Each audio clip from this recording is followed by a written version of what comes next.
The richest place on earth is not a gold mine in South Africa, not an oil field in the Arabian Gulf, not a diamond reserve buried beneath the crust of a forgotten continent.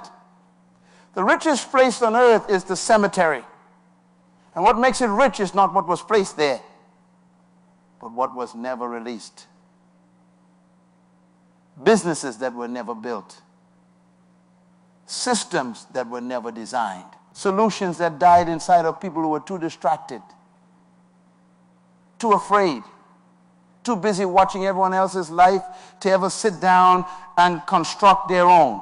You want to talk about poverty? Real poverty is not an empty bank account. Real poverty is a full graveyard. People who came to earth, lived on earth, and left earth without ever doing the one thing they were specifically manufactured to do. And the tragedy is not that they failed. The tragedy is that most of them never even started. They spent their entire lives minding everyone else's business, while their own assignment rotted in silence. Let me submit to you that the phrase mind your own business is not a social instruction. It is a kingdom command. It is not telling you to be antisocial. It is not telling you to be cold or indifferent to the world around you. It is telling you something far more urgent, far more precise, and far more consequential than most people have ever been taught. It is telling you that there's a specific enterprise, a specific assignment, a specific domain of influence that was designed around your exact construction. And if you do not steward it, no one else will. Because no one else can. You are not interchangeable.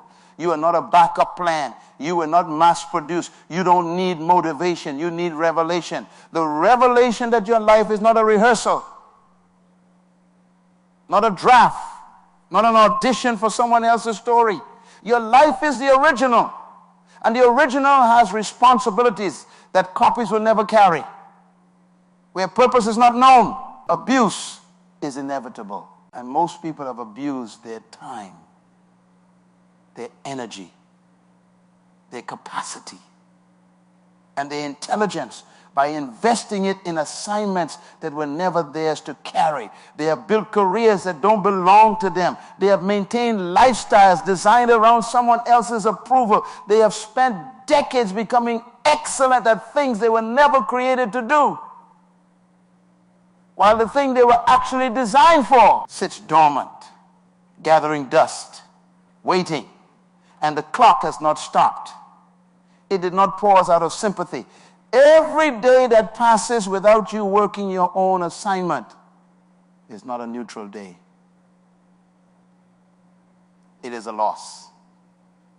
A deposit that was never made into the account of your purpose and compounded over years. That loss becomes a gap between who you are and who you were designed to be that can only be described as catastrophic. This is where we have to start. Not with inspiration, not with a motivational declaration, but with the cold, sober, corrective truth that you have been minding the wrong business. And the first step toward correction is not action. It is awareness. Every manufacturer produces a product with a specific function in mind before the first component is assembled. The design precedes the production. The blueprint exists before the building. A company that makes navigation instruments does not accidentally produce a compass. They design a compass because there is a need for accurate direction. And they build the instrument around the service it must provide. The compass does not decide one morning that it would rather measure temperature. The compass was not given that capacity. It was given the capacity to point north, to orient, to give direction to those who are lost. And if you take that compass and place it in the kitchen and ask it to regulate heat, you have not given it an opportunity. You have placed it in an environment of abuse, because where purpose is not known, abuse is inevitable. You were not designed for every environment. You were not built to serve every assignment. And the fact that you are capable of functioning in spaces that were not designed for you does not mean that functioning there is the same as fulfilling your purpose. A fish can survive in a tank of water. But the ocean is not a tank. The ocean is the assignment. And there is a difference between surviving and thriving, between functioning and fulfilling, between being present and being positioned. Most people are surviving in the wrong tank, calling it success, because they have confused proximity to activity with proximity to purpose. The first kingdom principle you must understand is this: assignment is not discovered through observation. It is revealed through design. You cannot look at what other people are doing and determine what you should be doing.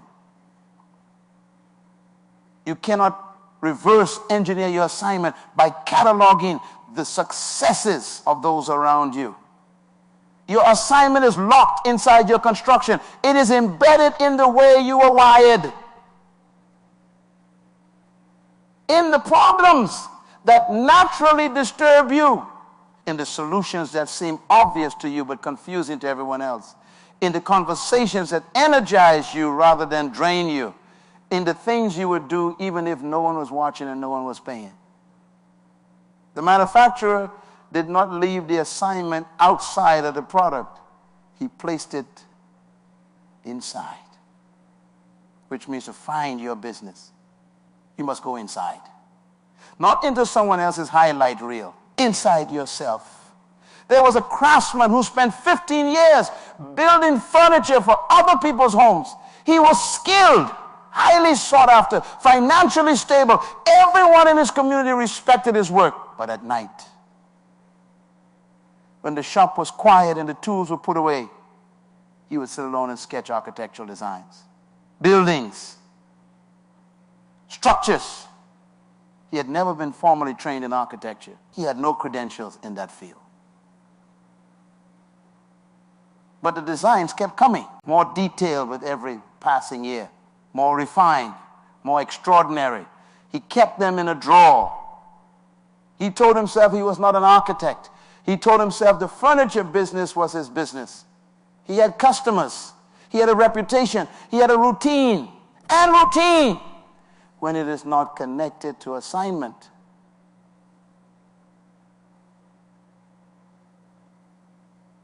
becomes a prison that looks like a home. One evening, a structural engineer visited his shop to commission a custom bookcase. While waiting, she noticed a sketch that had fallen from the drawer. She picked it up. She studied it in silence for a long time. Then she looked at the craftsman and said, "This is not furniture design. This is a building." He said, "Yes, just something I do." She said, "No, this is what you are." He had spent 15 years being excellent at the wrong business, while his actual business was dying quietly in a drawer. The drawer is not a resting place. It is a burial site. And what you have placed in the drawer of delay and denial is not protected. It is perishing. The second principle: your business is not determined by what you are doing. It is determined by what you were made for. These are not always the same thing. What you are doing may be the result of opportunity, desperation, expectation, circumstance, or default. What you were made for is a result of design. And design always precedes function. Before a bridge is built, someone calculated the weight it must carry. Before a circuit board is installed, someone mapped the current it must channel. Before you arrived, something was already mapped. The load you were designed to carry was not random. The current you were designed to channel was not accidental. The fact that you've been carrying loads that are not yours and channeling currents that are not aligned with your design does not change what you were made for. It only explains why you are exhausted. Exhaustion that comes from purpose is productive. It produces results refinement, and eventually rest. Exhaustion that comes from assignment misalignment is destructive. It produces confusion, resentment, and eventually collapse. If you have been exhausted for years without significant advancement, you're not working hard enough in the wrong direction. You're working hard enough in the wrong direction. And the answer is not more effort. The answer is more alignment. The third principle, you cannot build someone else's business and call it your legacy. Legacy is not what you accumulated. Legacy is what you activated. It is the territory you occupied, the problem you solved, the gap you closed, the void you filled, that only you were manufactured to fill. When a person dies and leaves behind money, that is inheritance. When a person dies and leaves behind a system, a solution, a movement, a body of work that continues to serve after the builder is gone. That is legacy. And legacy is only possible when a person has been doing their own business. You cannot leave behind what was never yours. You can only leave behind what you built from the materials of your own design, your own capacity, your own revelation, your own assignment. Most people have been building on someone else's land, working someone else's soil, cultivating someone else's harvest, and they have called it industry, call it loyalty, call it commitment. But what they have actually been doing is postponing their own construction. And postponement is not the same as preparation. Preparation is active. It is working on your assignment at whatever scale is available to you right now. Even if the full vision has not yet manifested, even if the resources are not yet complete, even if no one else can see what you are building, postponement is passive. It is waiting for the right moment, the right approval, the right conditions, the right applause. And the right conditions are not coming. They were never coming. Because conditions do not create assignment. Assignment creates conditions when you begin to work your own business. The conditions begin to reorganize around your obedience. There is a species of tree that grows in a forest and takes nearly 80 years before it produces its first significant canopy. For 8 decades. It appears unremarkable. Other trees have long since bloomed, spread their branches, attracted birds and rain and shade. This tree has been growing, but not visibly. It has been driving its root system down into the earth with a ferocity that no other tree in that forest can match. Its roots reach aquifers that no other root system can access. They lock into bedrock that gives the tree a foundation no storm can defeat. And when the 80 years are complete and the tree begins to rise, it does not stop.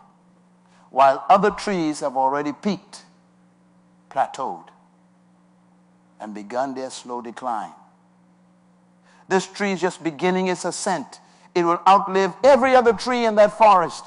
It will provide shade for generations that the shorter-lived trees never lived to see. And here's what must be understood. That tree did not delay. That tree was working its assignment the entire time. It was just working underground, where no one could see it, where no one could validate it, where no one could applaud it. The root work is not visible work, but it is the most critical work. And if you abandon the root work because no one is watching, you will never reach the canopy you were designed to produce. The fourth principle, depth of preparation determines height of assignment. You cannot carry at the top what you have not built capacity for at the bottom. The people who appear to rise suddenly, who seem to rise from nowhere, who achieve in years what others could not achieve in decades, they did not arrive from nowhere. They arrived from underground. From the invisible years, from the seasons of root work where no one was watching and nothing seemed to be happening. Every person who is doing remarkable things at the surface was first doing remarkable things in secret. The assignment is not born in public. It is refined in private and released in public. If you are not doing the underground work right now, you are not late. You are just unfinished. But unfinished is not a permanent condition. It is an instruction. Let me submit to you that the reason most people never mind their own business is not because they are lazy. It is because they are afraid. Afraid that their business is not impressive enough. Afraid that their assignment is too small to matter or too large to execute. Afraid that if they commit fully to their own lane, they will be rejected, misunderstood, or left behind. And so they dilute themselves. They scatter their energy across 10 partial commitments rather than bringing their full weight to one complete one. And dilution is the enemy of impact. You cannot change water into wine with a divided focus. You cannot build a cathedral with materials spread across 12 different construction sites. Concentration, singular, sustained, uncompromising concentration on your specific assignment is not a personality trait. It is a kingdom discipline. And it must be practiced before it becomes natural. Fifth principle. Comparison is the systematic dismantling of your originality. Every time you measure your progress against someone else's timeline, you are using the wrong instrument. You are attempting to measure temperature with a ruler. The instrument does not match the measurement. Their timeline was designed around their construction, their assignment, their root depth, their specific form of impact. Yours was designed around yours. And the moment you begin to calibrate your movement based on their progress, you have abandoned the blueprint that governs your design. You have introduced a foreign specification into a system that was built for original ones. And foreign specifications in a precision-built system do not produce better outcomes. They produced damage. There was a government official who was tasked with designing a water delivery system for a city that had never had reliable access to clean water. He was given a budget, a team, and a deadline. He began the project with confidence. Midway through, he visited a neighboring city and saw their water system. It was elegant, beautifully engineered. The infrastructure was striking and the results were measurable. He returned to his own project and began to modify his design to mirror what he had seen. He abandoned his original specifications. He imported their design. He completed the project on time. But 3 months after the system went live, sections of the infrastructure began to fail. Because the soil composition of the two cities was entirely different. The depth of the water table was different. The population density was different. The pressure requirements were different. The design that worked brilliantly in that city was destroying the infrastructure in his. He had borrowed someone else's blueprint for land that required its own. You cannot build your assignment on someone else's blueprint. The land of your life has a specific composition, and it requires specifications that were drawn up before you arrived. The sixth principle, your business will always require what you currently believe you do not have. This is not a design flaw. This is a design feature. The gap between what you currently possess and what your assignment requires is not an obstacle. It is an invitation.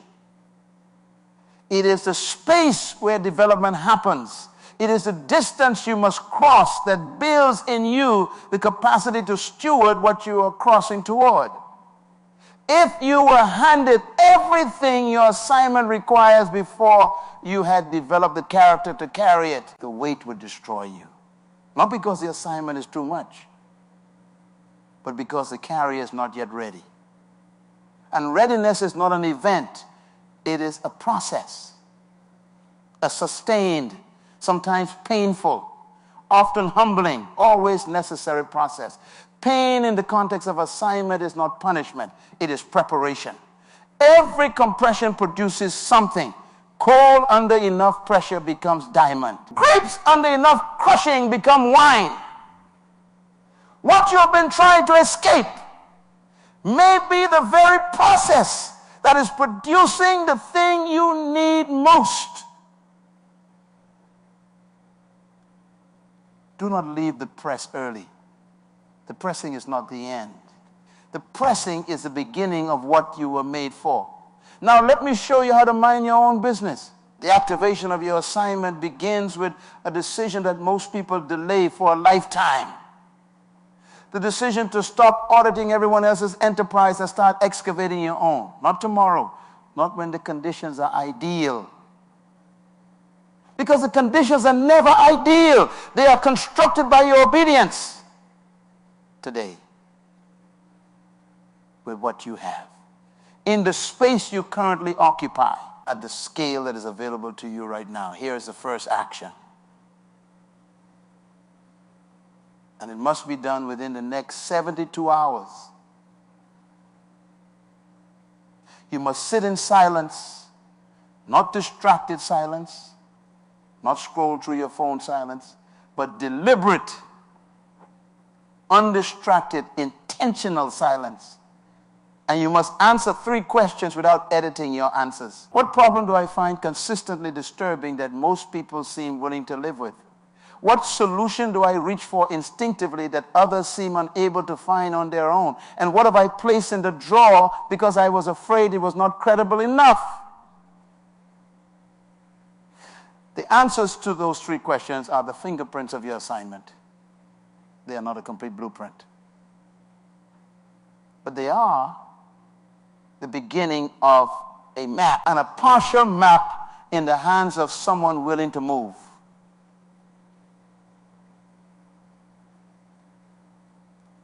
Is more powerful than a complete map in the hands of someone who will not. The second action. You must identify where you have been investing your primary energy, your best hours, your deepest thinking. And you must audit whether that investment is producing returns that are aligned with your assignment or aligned with someone else's agenda. This is not an invitation to irresponsibility. It is an invitation to reallocation. Begin shifting. Even if slowly, even if in small increments. Begin shifting your primary investment toward your own construction. 20% of your best energy this week toward your own assignment. Then 30 next month, then 50. You do not burn down what you have built in the wrong place overnight. But you begin building in the right place immediately. And you let the wrong place slowly be replaced by the right one. The third action. You must stop asking for permission to do what you were designed to do. Permission culture is one of the most effective tools of assignment suppression that exists. The people who are waiting for someone to validate their vision, license their idea, approve their next step, or confirm that they're ready, are the people whose businesses remain in the graveyard. You were not designed to wait for human authorization before executing divine assignment. The manufacturer already signed off on your construction. The design is already approved. The capacity is already embedded. What is waiting is not permission. What is waiting is your decision. The fourth action. And this one requires a specific time frame of 30 days. Is to produce a tangible, visible, concrete expression of your assignment at whatever scale is currently available to you. Not a plan, not a vision board, not a conversation about what you're going to do. A product, a service, a system, a body of work. Something that exists in the physical world that did not exist before you put your hands on it. Because the assignment does not become real through declaration. it becomes real through production. And production, even at a small scale. Activate something in the architecture of your purpose that no amount of thinking or planning can activate. Build something in 30 days. It does not have to be large. It does not have to be perfect. It has to be real.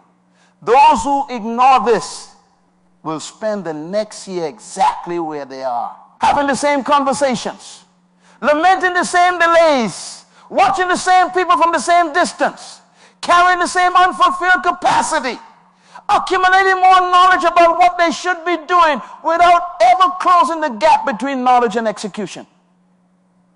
Those who obey it will look back on this moment as the day something shifted, not because the moment was extraordinary, but because the decision made in the moment was. You were not sent to earth to observe the assignments of others. You were not deployed to applaud, to comment, to admire from a distance, or to subsidize someone else's vision at the permanent expense of your own. You were sent here with a specific brief,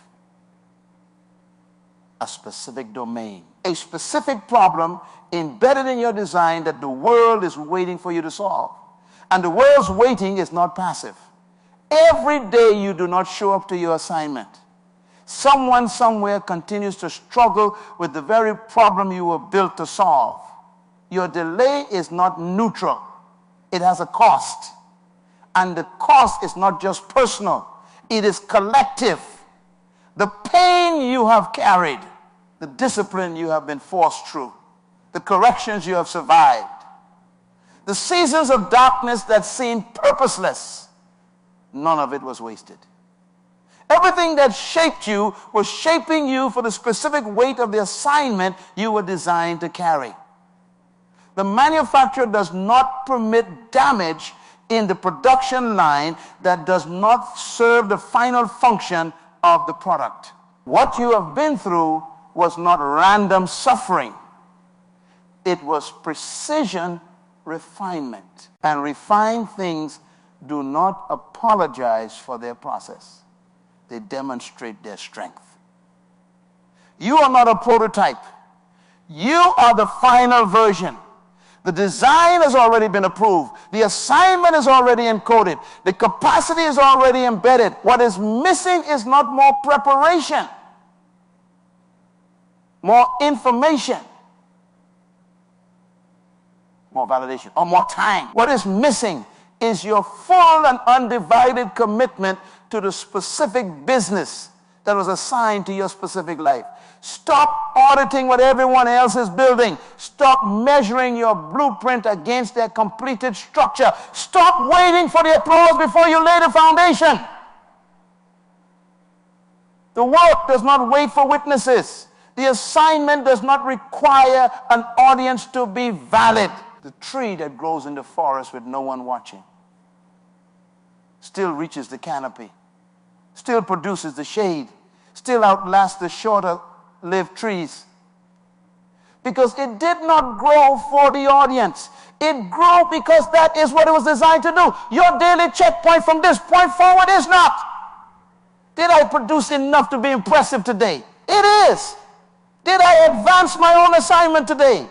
Did I take one measurable action toward the specific domain I was designed to occupy? Did I protect my primary energy from the invasion of other people's urgency? Did I build something today, even something small that belongs to my lane and not to someone else's? Did I show up as the original? Or did I spend the day trying to be a copy of something I was never designed to replicate? Check that every morning. Answer it honestly. Let the answer determine your actions, not your feelings, not the noise, not the comparison, not the applause or the silence. The answer to that question is your compass. And you were not given a compass to admire. You were given a compass to follow. The cemetery does not have to grow richer because of you.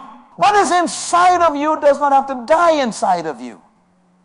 The business you were sent to build, the problem you were sent to solve, the domain you were designed to occupy, they are waiting. Not patiently, not indefinitely, but now, with urgency, with expectation, with the full weight of a design that was never meant to be buried. Mind your own business, because no one else was built to. Be original, not a copy. Die empty. The time is now.